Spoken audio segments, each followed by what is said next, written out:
देखो गौर से देखो,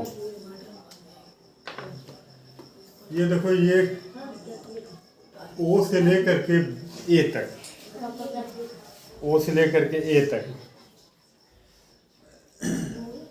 ये स्ट्रेट लाइन है। ओ से लेकर ये क्या है, ये स्ट्रेट लाइन है। स्ट्रेस और स्ट्रेन अगर का कर्व अगर स्ट्रेट लाइन होगा, इसका मतलब ये हुआ कि stress is directly proportional to strain. Directly proportional में क्या होता है, कर्व कैसा बनता है, स्ट्रेट लाइन बनता है। डायरेक्टली प्रोपोर्शनल में कर्व स्ट्रेट लाइन बनता है, ये तो जान ही रहे हो तुम लोग।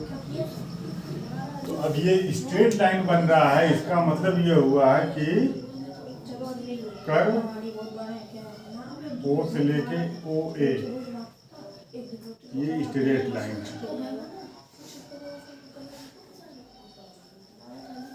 स्ट्रेट लाइन अगर है तो इसका मतलब ये हुआ कि स्ट्रेस प्रोपोर्शनल स्ट्रेन के, इसका मतलब ये है क्या कि फॉलो हुक्स लॉ।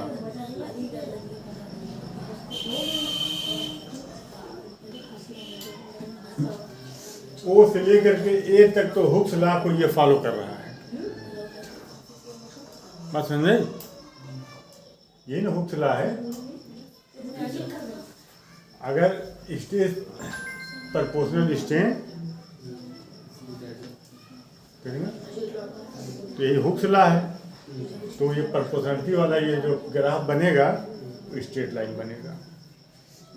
ठीक, उसके बाद देखो ए से लेके बी तक, ए से लेके बी तक,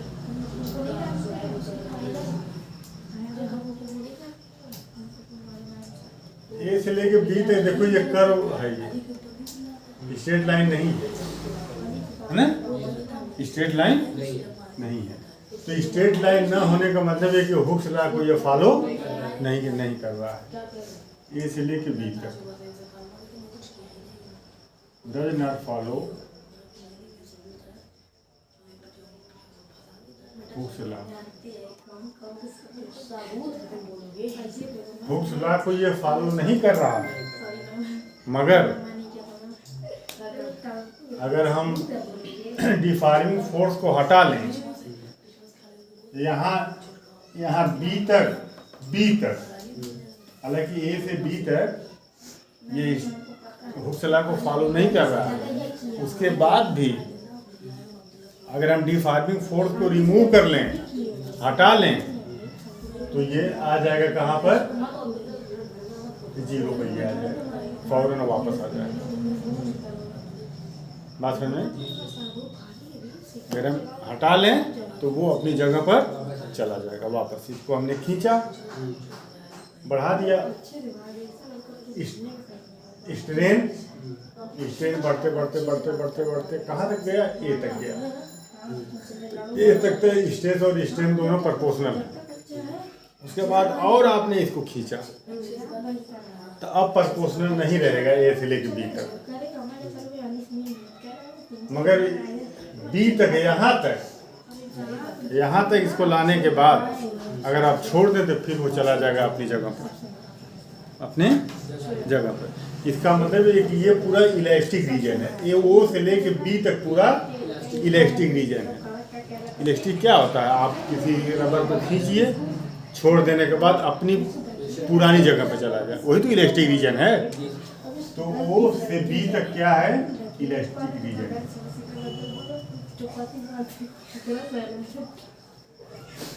इलास्टिक रीजन है, उस लेके बी तक इलास्टिक रीजन। ठीक, अब उसके बाद जब ये सी पर मान लो पहुंच गया, बी यहाँ पर, यहाँ से लेके इसके बीच में बी और सी, अब ये इलास्टिक रीजन ये नहीं, ठीक ना। अब ये जो होगा ये प्लास्टिक रीजन होगा, ये क्या होगा, प्लास्टिक रीजन होगा। बी से लेके ये भी प्लास्टिक ही रीजन में आएगा, डी भी यहाँ से लेकर बल्कि बी से लेकर के डी तक ये पूरा किस में आएगा, प्लास्टिक रीजन में। पूरा लिख लें बी से लेकर डी। अपनी जगह पर वापस नहीं आ रहा बी से, बी के बाद आप जाएं तो देखो यहाँ, मान लो बी के बाद हम चले गए सी पर। मान लीजिए इधर देखो, आप पहले समझ लो, चले जाए सी पर। सी पर आने के बाद अगर आप छोड़ दें तो अब ये पूरा अपनी जगह पर ये नहीं जाएगा, अपनी जगह पर ये नहीं जाएगा। मतलब ये कि वो रबर अगर 90 सेंटीमीटर का है, हमने इतना खींच के छोड़ दिया, फिर 90 पे चला गया। फिर उसके बाद हमने 15 सेंटीमीटर खींच के छोड़ दिया, फिर 90 पे चला गया। 20 सेंटीमीटर खींचा छोड़ दिया, फिर 90 पे चला गया। 40 सेंटीमीटर खींच के छोड़ दिया, फिर चला गया 90। अब 45 सेंटीमीटर उसको खींच दें तो अब 90 पर न जाए, बल्कि 95, उसकी लेंथ बढ़ जाए अगर छोड़ने के बाद भी वो 95 पर है।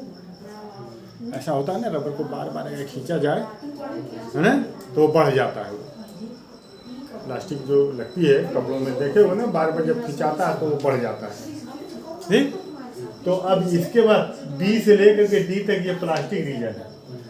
मान लीजिए ये एक पॉइंट सी है, पॉइंट सी पर अगर स्ट्रेस पॉइंट सी से रिलेटेड स्ट्रेन कितना है, इतना अगर स्ट्रेन आप दे दें और फिर छोड़ दें उसको, तो फिर ये यहाँ नहीं आएगा। कहाँ आ जाएगा, इतना आ जाएगा। स्ट्रेन का मतलब है कुछ लंबाई इसकी बढ़ी रह जाएगी। 90 पर जाना चाहिए ना, तो 95 पर है वो। 90 पे चले जाने का मतलब कि अपने ओरिजिनल हालत में चला गया, जहाँ से चला था वहीं आ गया। तो अब ये इतना उसके अंदर सेट आ जाएगा, परमानेंट सेट इसको कहेंगे, परमानेंट सेट। 90 सेंटीमीटर मान लो है, अब बहुत ज़्यादा खींच करके छोड़ दिया, वो 90 पर नहीं जा रहा है, उसकी लंबाई 95 पर वो रुक रही है। अब 5 सेंटीमीटर खींच गया तो 5 सेंटीमीटर उसमें परमानेंट सेट आ जाएगा। क्या कहेंगे उसको, परमानेंट सेट। तो ये परमानेंट सेट होगी, बात समझ में आई। और बी डी का जो ये रीजन है, बी डी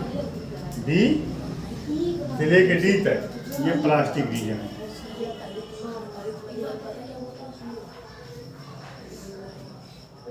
प्लास्टिक रीजन तो यही होता है कि अगर ये प्लास्टिक है तो खींच करके, बहुत ज़्यादा खींच करके छोड़ दीजिए तो थोड़ा सा वो बढ़ जाएगा।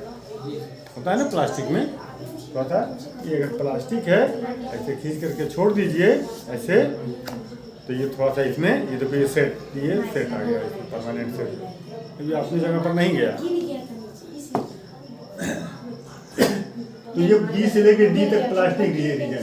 बी से लेके डी का मतलब कि अगर आप स्ट्रेन अगर इतना यहाँ से लेकर के यहाँ तक अगर आप स्ट्रेन दे रहे हैं, स्ट्रेन अगर यहाँ से लेकर के यहाँ तक, इसके बीच में स्ट्रेन बढ़ाए, यहाँ से यहाँ तक अगर आप दे रहे हैं, स्ट्रेन खींच रहे हैं, तो अब ये अपनी जगह पर नहीं जाएगा। तो ये प्लास्टिक रीजन हो गया बी से लेकर डी तक। समझ में आ रहा है।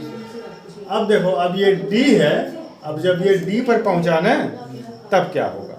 जब ये पहुँच गया डी पर, तो अब इसमें होगा ये, अब ये मैक्सिमम स्ट्रेस है, ये है ना, ये डी जो है मैक्सिमम स्ट्रेस।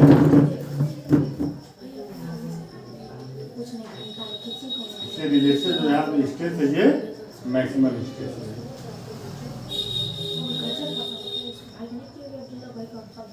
इससे ज़्यादा ये स्ट्रेस ये अब ये बर्दाश्त नहीं कर पाएगा। इससे ज़्यादा स्ट्रेस ये, मतलब आपने इसको कितना स्ट्रेन दे दिया, इतना स्ट्रेन दे दिया, स्ट्रेस इतना आ गया। अब इससे ज़्यादा स्ट्रेस ये बर्दाश्त नहीं कर पाएगा। अब इसके बाद क्या होगा जानते हो, अब इसके बाद जो है ये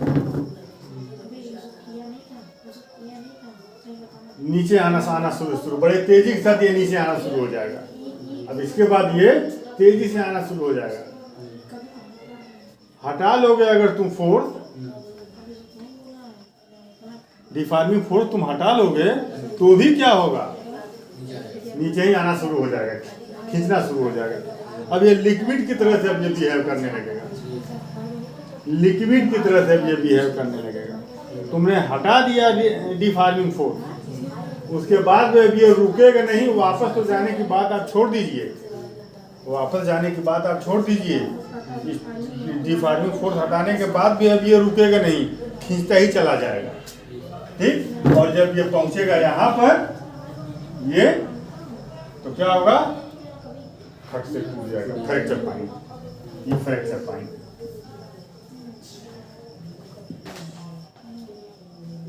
यहाँ से खींचना शुरू होगा तेजी के साथ, डी से लेके ई तक खींचेगा, और खींचने के बाद फिर पट से टूट जाएगा। ठीक, बना लीजिए ये रीजन, ये पूछा जाता है एग्जाम में।